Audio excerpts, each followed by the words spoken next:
하고 은혜로운 찬양 감사를 드립니다. 어느 신혼부부가 교회를 찾기 위해서 탐방한 글을 읽어봤습니다. 글의 제목은 교회가 지천인데 내 교회는 어디에? 라는 한 신혼부부의 교회 탐방기인데요. 이 부부는 교회를 탐방하기에 앞서서 원칙을 세웠습니다. 첫째, 한 번의 방문으로 그 교회의 인상을 판단하지 말 것. 둘째, 목사님의 설교에 초점을 맞추기보다는 교회의 전반적인 분위기를 볼 것. 세 번째, 위의 원칙을 지키기 위해 최소 2달은 그 교회에 출석해 볼 것. 네 번째, 예배를 마치면 꼭 맛있는 점심을 먹을 것. 신혼부부다운 발상이죠.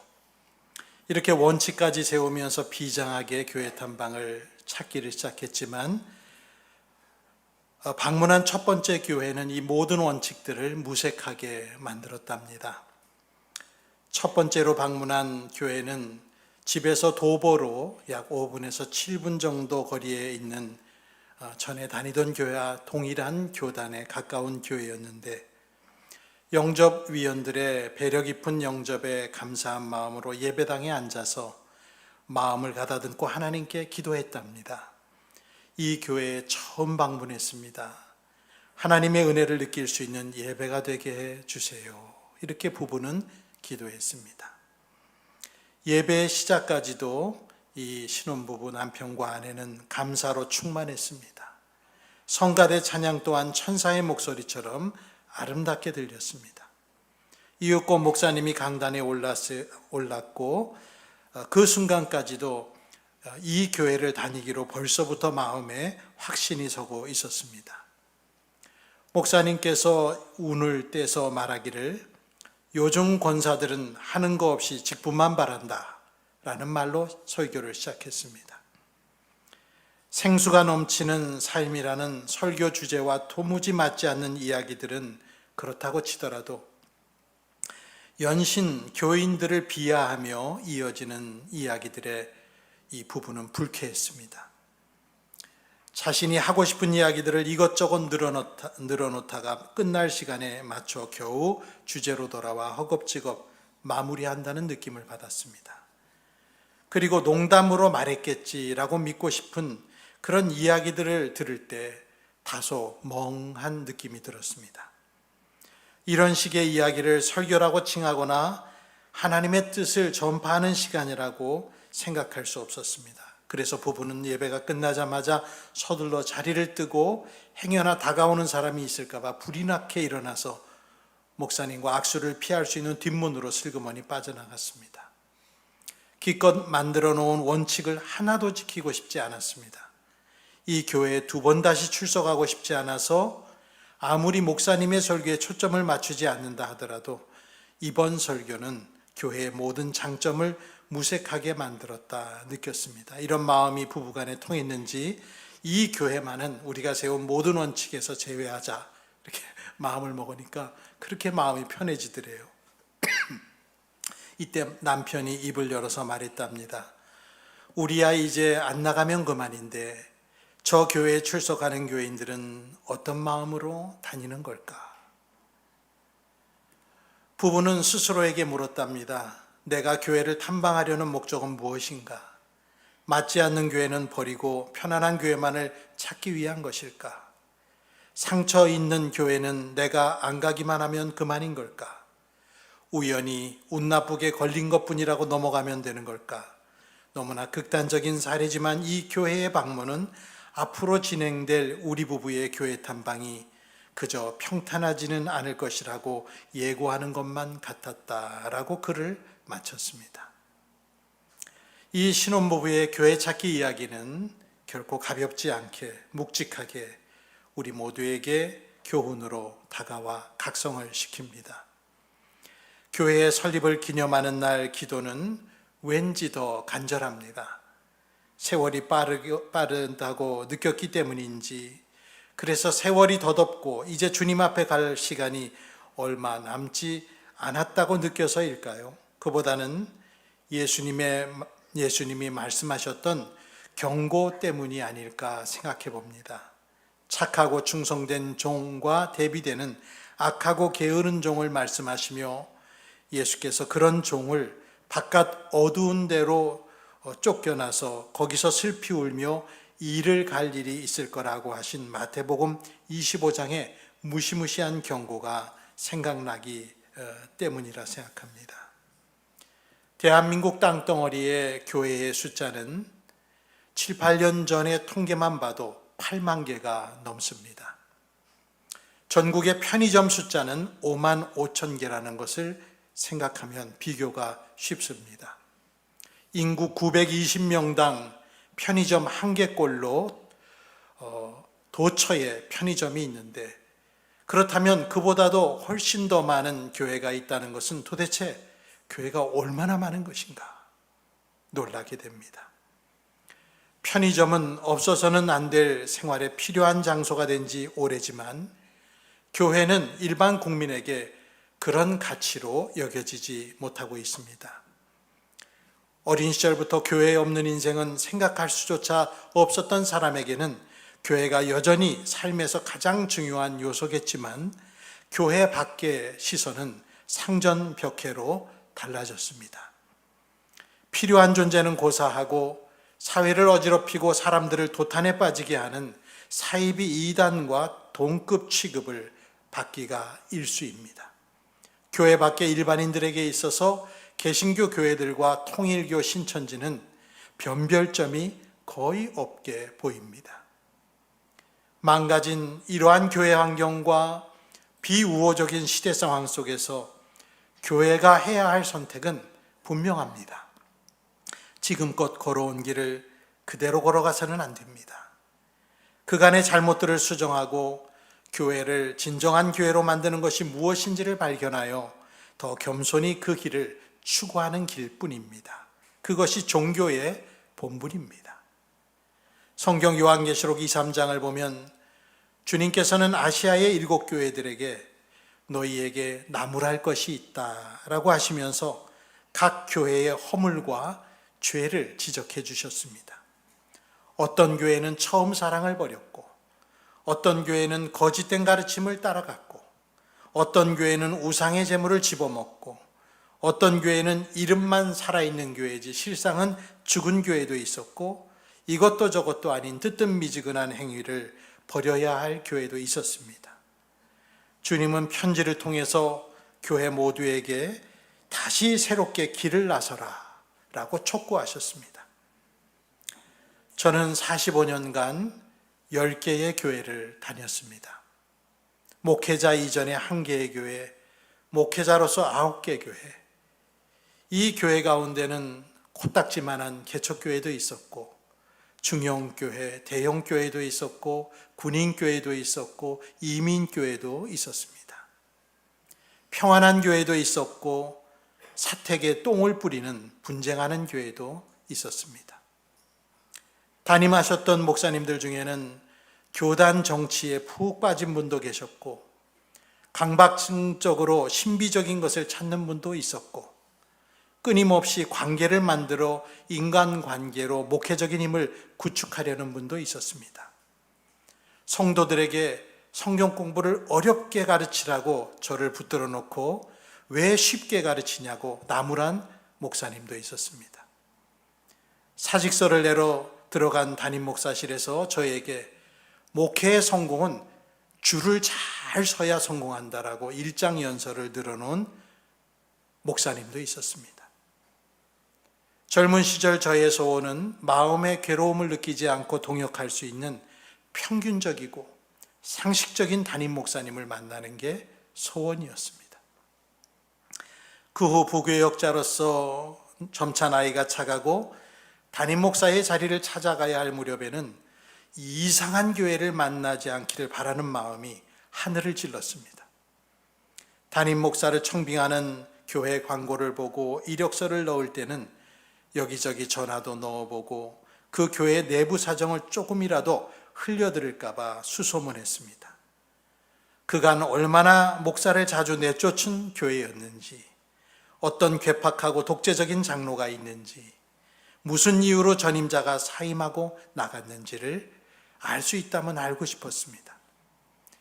성도들은 교회를 잘못 등록했어도 아니다 싶으면 조용히 나가서 더 좋아 보이는 다른 교회를 가는 방법이 있지만, 목회자들에게는 한 번의 잘못된 선택이 그 순간부로 영영 목회를 그만둬야 하는 결론으로 이어질 수 있기에 저에게는 그 시간이 굉장히 고통의 시간들이었습니다.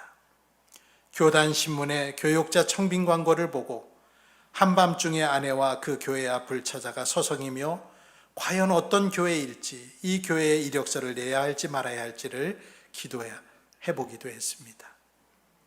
한 번은 강원도 정선의 오래된 지역교회에 이력서를 직접 들고 찾아가서 이제 은퇴할 목사님을 만났는데 제 이력을 보더니 이 교회에 적합한 사람이 아니라 생각하시더군요. 고생을 견디기 어려울 것이라 생각했던 모양입니다. 제가 그 직전에 안정되고 평안한 강남의 대형 교회의 부교역자 생활을 했던 것과 단순히 비교했던 것 아닐까 싶습니다. 저는 우리 교회로 부임하기 전까지 마음의 기도 제목은 교인의 많고 적음을 떠나서 하나님, 많이 싸우지 않는 교회에 가게 해주세요. 그것이 저의 소원이었습니다. 그간 제가 경험한 교회들에서 기인한 어떤 트라우마에서 기인한 소망이었을지도 모릅니다. 한편 제가 거쳐온 교회 대부분의 성도들은 착하고 좋은 분들이 많았습니다. 한국 교회 성도들은 대단한 열심을 갖고 착한 마음을 품은 사람들이 많습니다. 지금도 그것이 대한민국 교회의 자산이기도 합니다. 그러나 착한 반면 분별력이 충분치 못하고 성경적이라는 뜻이 무슨 뜻인지에 대한 자성적인 신앙이 부족한 편입니다. 생각하는 신자가 부족합니다. 자기 점검과 비판적 성찰이 부족하여 자기 위에 군림하려는 지도자를 알아보지 못하고 설교를 빙자한 저급한 만담과 사상교육을 분별하지 못하기도 합니다. 순수하고 평균적인 좋은 목회자들을 수단과 수완이 부족하다 여겨 무시하기도 하고 세상적인 마케팅 방식으로 교회를 운영하며 숫자를 늘리는 목회자들을 탁월한 목회자요 위대한 목회자와 동일시하기도 합니다. 그래서 성도들의 숫자만 늘리면 아무리 전행을 해도 눈 감아주고 기업 회장 같은 호화로운 생활을 해도 눈 감아줍니다. 심지어 성범죄를 저질러도 오히려 피해당한 여성을 박해하기도 합니다. 목회자들은 목회자들대로, 성도들은 성도들대로 올바른 기준을 잃어버리고 사회 기업의 성공담을 본뜬 교회 성장의 신화들을 붙들고 그것을 하나님이 기뻐하시는 교회의 성공으로 오해했습니다. 설교를 준비하면서 20년 전에 출판된 우리가 꿈꾸는 바로 그 교회를 찾아서라는 책을 다시 책장에서 꺼내서 읽어봤습니다. 대부분 미국에 있는 소위 성공의 대박을 터뜨린 교회들에 대한 보고서입니다. 교회 하나하나를 소개하는 제목마다 기적의 멈추지 않는 성장, 개척자, 특별한 은사, 세상에 줄 수 없는 찬양이 넘치는, 가보고 싶은 등등의 찬사가 가득한 교회들의 나열이었습니다. 하지만 20년이 지난 지금 찬사가 아닌 오명만 남은 교회도 그 명단들에서 여럿 보였습니다.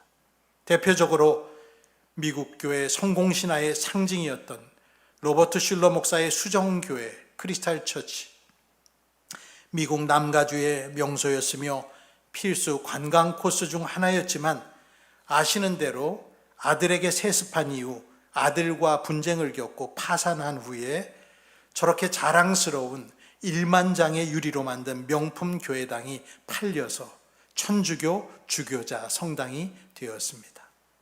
2012년을 보니까 그곳에서 신천지 이만희 씨가 신천지 집회를 하기도 했습니다. 이외에도 목회자의 성범죄로 공경에 빠진 교회, 불투명한 재정 운영으로 혼란을 겪는 교회, 잘 나가는 듯 했지만 후임 목사 때 어려움에 빠진 교회, 저 책 명단에는 없지만 또 다른 성공신화의 교회로 불렸던 마스 힐 교회는 2014년에 해체되어서 사라지기도 했습니다. 중독에 빠진 목회자가 있는 교회, 목회자가 총으로 자살한 대형 교회도 있었고, 앞으로 예수 안 믿는다고 예수를 안 믿는다는 선언을 하고 목회직을 떠난 대형 교회 목사도 있습니다. 다시 본 그 책은 꿈꾸는 교회가 아닌 과거형의 교회였습니다. 교회된 우리는 올바른 믿음 안에서 열심을 내며 믿지 않는 사람들에게 창의적으로 다가서며 성도 모두가 연합하여 행복한 교회를 만들어 가야 됩니다. 그러나 교회가 어느 순간 교회다움의 모습을 하나님의 말씀에서 찾는 것이 아니라 사회에서 만나는 성공적인 기업, 소비자 친화적인 기업 전략에서 교회가 가야 될 모습을 빌려왔습니다. 교회는 혼선에 빠졌고 그 결과 수십 년 후에 대가를 치르는 형태로 나타났습니다. 누군가는 그것을 타락의 씨앗을 품은 교회 성장이라고 책에 써놓은 걸 봤습니다. 창업자 정신을 갖춘 교회 지도자들이 1980년대부터 취하기 시작한 목회적 방식들은 경쟁에 이기기 위해 고안된 것들이었습니다. 그로부터 교회가 대중문화 공연장과 혼동되고 목회자가 유명 연예인이나 대기업 CEO와 동일시되고 당회가 기업 이사회와 같은 기능을 하는 현상은 결코 성경이 교회의 모습으로 제시하는 하나님의 백성 가족으로서의 교회나 그리스도의 몸으로서의 교회 모습에 부합한다 할 수 없습니다. 최근에 한국 교회는 자기 교회 이름을 어떻게 홍보하고 광고를 해서 좋은 이미지로 알릴 것인가라는 것을 컨설팅해주는 업체도 생겼고, 돈만 주면 교회 로고부터 각종 영상을 다듬어 만들어서 교회 이미지를 포장해주고 SNS에 팝업 광고로 수시로 띄워주기도 합니다. 자기 교회 이름을 브랜드화하려고 하는 거죠. 한번 브랜드화된 이름은 브랜치 교회, 지교회를 곳곳에 전국에 세워서 그들만의 견고한 네트워크를 만들어서 왕국 체제를 갖습니다. 과거 로마가 주후 4세기에 기독교를 공인하고 나서 그동안 카타콤에서 숨어서 예배드리던 교인들이 지상으로 나왔고, 로마의 바실리카 양식으로 웅장한 예배당을 짓고 로마 관리의 복장을 차용하여 성직자들의 복장을 정교화시키고 성직자 그룹을 계급화시켜서 세상을 본뜬 것처럼, 그리고 결국에는 황제와 권력을 견주며 세력 다툼하는 권력단체로 타락했던 것처럼 현대교회는 그 길을 결코 따라가서는 안 됩니다. 현재 기독교계의 문제는 무분별하게 성공신화에 젖어 기업화된 교회에만 있다고 볼 수는 없습니다.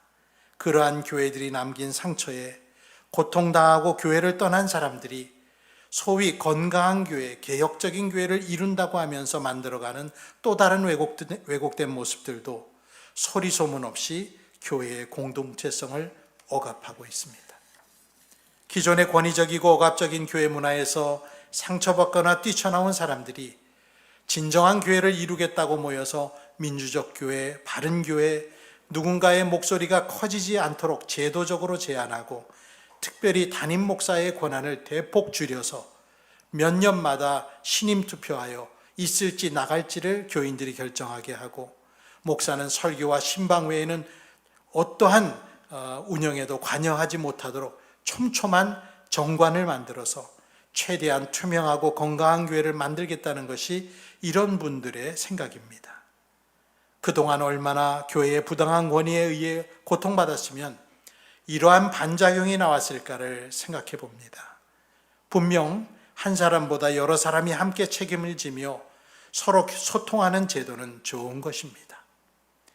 그러나 그런 두려움을 깔고 있는 제도화를 통해서 목회자의 권한을 축소하고 위임받아 교인들과 약속하고 한 교회를 은퇴할 때까지 충성스럽게 섬겨야 될 목회자들은 몇 년마다 이루어지는 신임 투표에 통과하기 위해서 평판을 만드는데 마음 쓰고 업적을 만드는, 그래서 또 다른 보이지 않는 질병으로 바뀌어 가고 있습니다.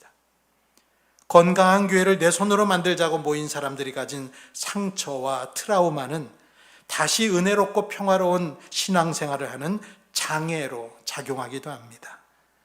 자라보고 놀란 가슴이 소뚜껑만 보면 놀라기에 더 이상 어떤 목회자도 신뢰할 수 없고 마음 편히 사랑할 수 없는 가슴들은 얼룩지고 불쌍한 가슴들이라 말할 수 있습니다.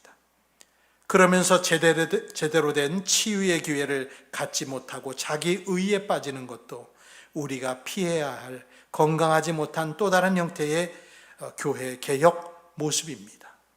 아픈 교인과 아픈 목사가 만나 보이지 않는 폭력 속에 서로를 해칠 수 있는 것이 주로 개혁적이라는 타이틀을 건 작은 교회들의 운명이라고 어느 신학자가 말한 것이 생각납니다. 온갖 상처와 죄악으로 뒤범벅된 세상 속에서 하나님의 집으로 세워진 것이 교회입니다. 교회는 필히 그 자신을 이해해야 한다는 영국의 복음주의자 존 스타트 목사님의 말씀처럼 우리는 우리 교회를 스스로 이해해야 됩니다. 어떻게 해야 될까요? 길이 있을까요? 성경의 많은 부분은 어떻게 행할지에 대한 매뉴얼입니다. 디모데서에서도 그렇습니다. 젊고 경험 부족한 목회자 디모데를 향해서 선배 목회자이자 영적 아버지인 바울은 디모데가 교회 안에서 어떻게 처신할지를 알려주려고 편지를 썼다라고 하며 말했죠. 오늘 본문입니다. 디모데전서 3장 14절에서 15절 함께 읽습니다. 내가 곧 그대에게 가기를 바라면서도 이 편지로 이런 지시를 써보내는 것은 만일 내가 늦더라도 하나님의 가족 가운데에서 사람이 어떻게 처신해야 하는지를 그대가 알게 하려는 것입니다. 이 가족은 살아계신 하나님의 교회요 진리의 기둥과 터입니다. 이 구절에서 교회는 하나님의 가족, 그렇게 말했습니다. 15절 하반절에서 바울은 이 가족은 살아계신 하나님의 교회요 진리의 기둥과 터라고 하는 아주 소중한 정의를 온 세상 교회의 유산으로 남겨주셨습니다. 우리는 이 말씀을 통해 우리 자신, 교회인 우리 자신을 이해해야 됩니다. 교회는 건물이 아닙니다. 살아계신 하나님의 가족, 성경에는 오이코스라고 나온 단어, 하나님의 가족 오이코스입니다. 우리의 생명과 권위는 오로지 하나님에게서 나오고 교회는 진리의 기둥이 되어야 되고 진리의 터가 되어야 됩니다. 진리의 기둥과 터라고 말씀하는 이 사람들이 모여있는 현실의 이 교회는 평가하면 언제나 낙제점입니다.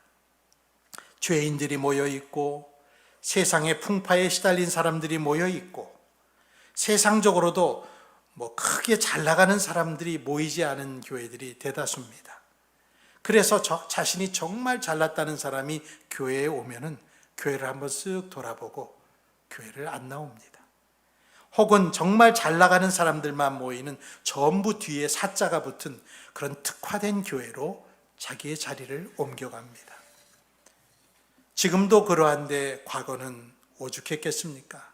사도 바울은 고린도 교회 교인들에게 그들이 처음 예수 믿을 때 부름받았을 때의 처지를 고린도전서 1장에서 말하면서 세상의 어리석은 것들, 약한 것들, 비천하고 멸시받는 것들을 하나님이 택하셔서 강하고 지혜 있는 잘난 것들을 부끄럽게 하셨다고, 이게 칭찬인지 비난인지 조금은 헷갈리게 들을 수 있는 말로 당시 교인들의 그 낮은 신분과 비난한 삶의 처지를 상기시켰습니다.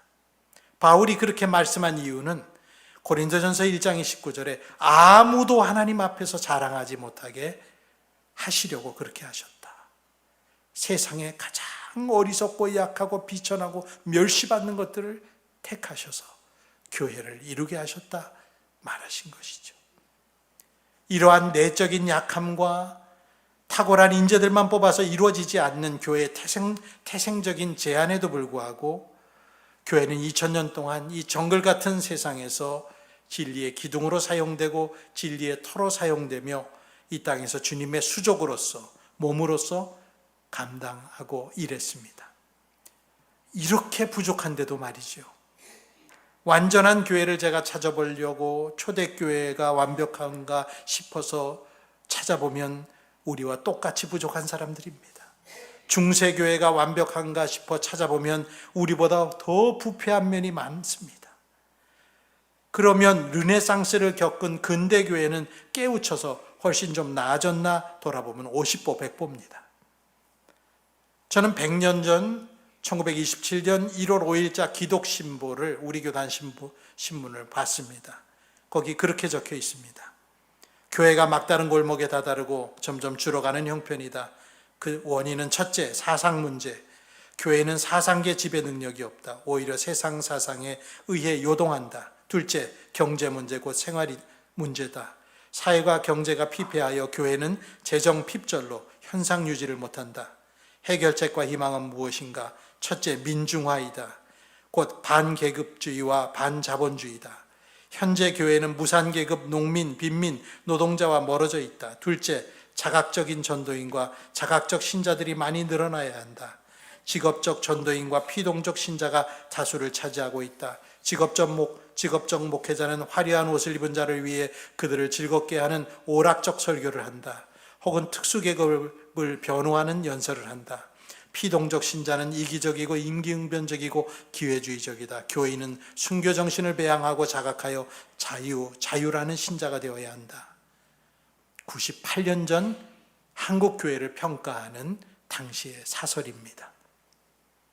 100년 전 한국교회 상황, 지금과 크게 다르지 않습니다.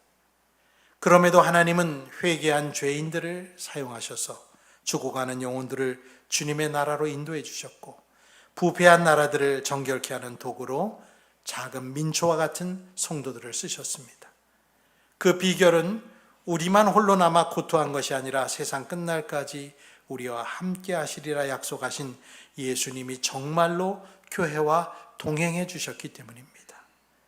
예수님께서는 십자가를 앞에 두고 간절한 기도를 하나님께 올리셨을 때 오늘 본문 요한복음 17장에서 보는 것처럼 세상으로 보내는 제자들을 생각하시며 간구하시기를 그들 속에 기쁨이 차고 넘치도록 기도해 하셨고, 악한 자 사탄에게서 제자들을 지켜달라고 기도하셨고, 진리의 말씀으로 제자들을 거룩하게 해달라고 간구하셨습니다.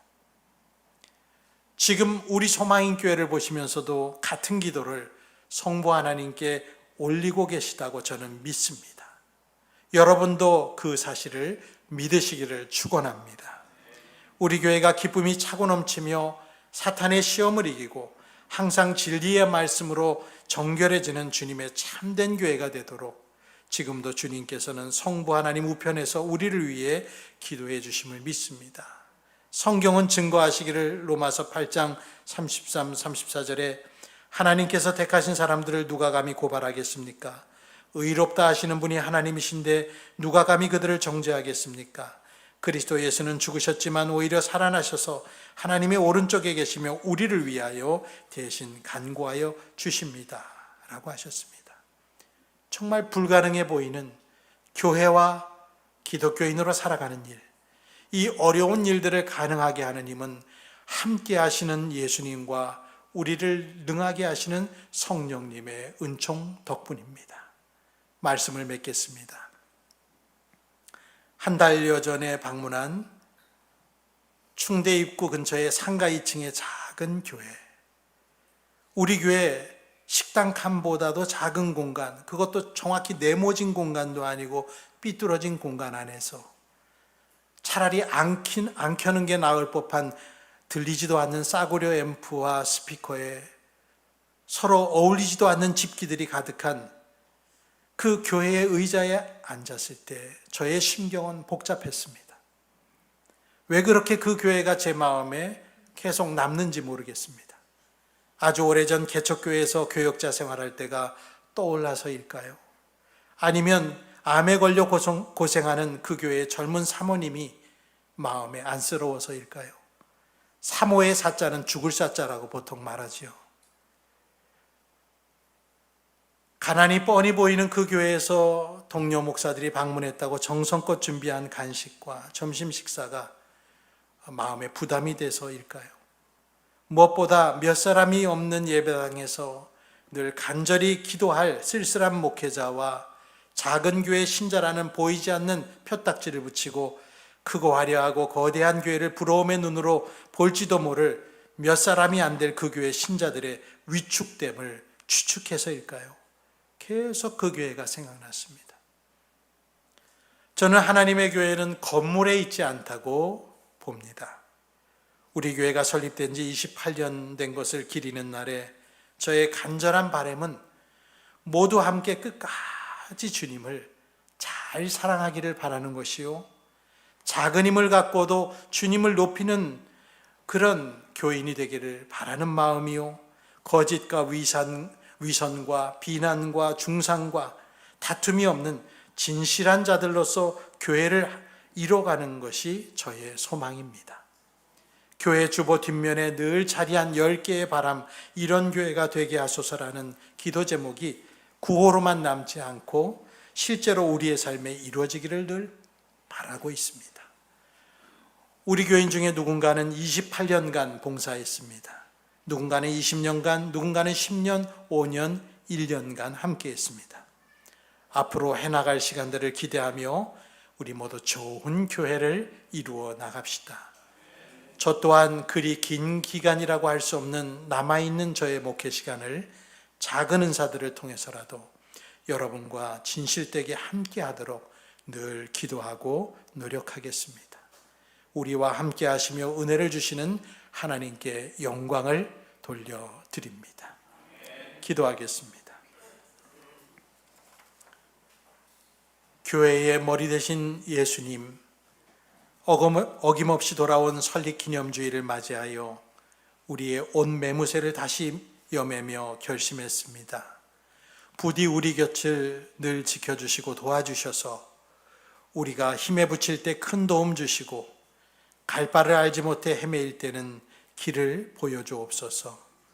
교회에 속한 한 사람 한 사람이 주님을 인격적으로 만나 거듭난 그리스도인들이 되게 하시고 누구에게 보이려거나 인정을 받으려고 교회를 나오는 것이 아닌 진리로 자유케 되기 위해 나오게 해 주옵소서. 과거의 신앙생활이 피동적이고 죄책감에 사로잡힌 생활이었다면 앞으로는 자주적이고 기쁨 누리는 신앙생활만 있게 해 주옵소서. 보이지 않는 손으로 우리를 붙들어 주시고 28년을 지내게 하신 주님께 모든 영광 돌리며 아들 예수 그리스도의 이름으로 기도드립니다. 아멘. 함께 일어나 449장 5절을 찬양합니다. 5절 찬양입니다.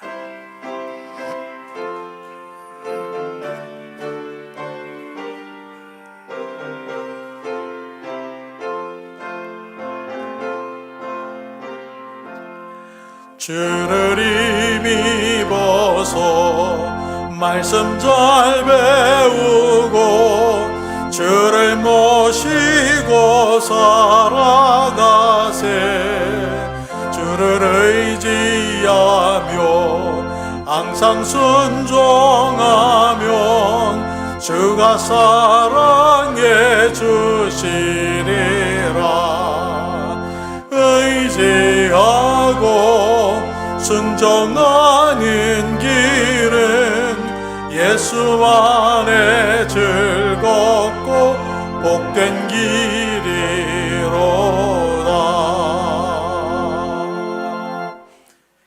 이제는 우리 구주 예수 그리스도의 은혜와 하나님 아버지의 크신 사랑과 성령님의 감동, 감화, 위로하심, 교통하심이 오늘 교회 설립 28주년 기념주일에 감사드리며 더 바르고 또 성경적인 교인이 되기를 마음으로 결단하며 주님이 세우신 몸된 교회를 더 사랑하고 이웃에 있는 주님을 알지 못하는 사람들에게 손을 뻗쳐 복음을 증거하기를 결단하고 돌아가는 모든 성도 위에 영원토록 함께 있을지어다. 아멘.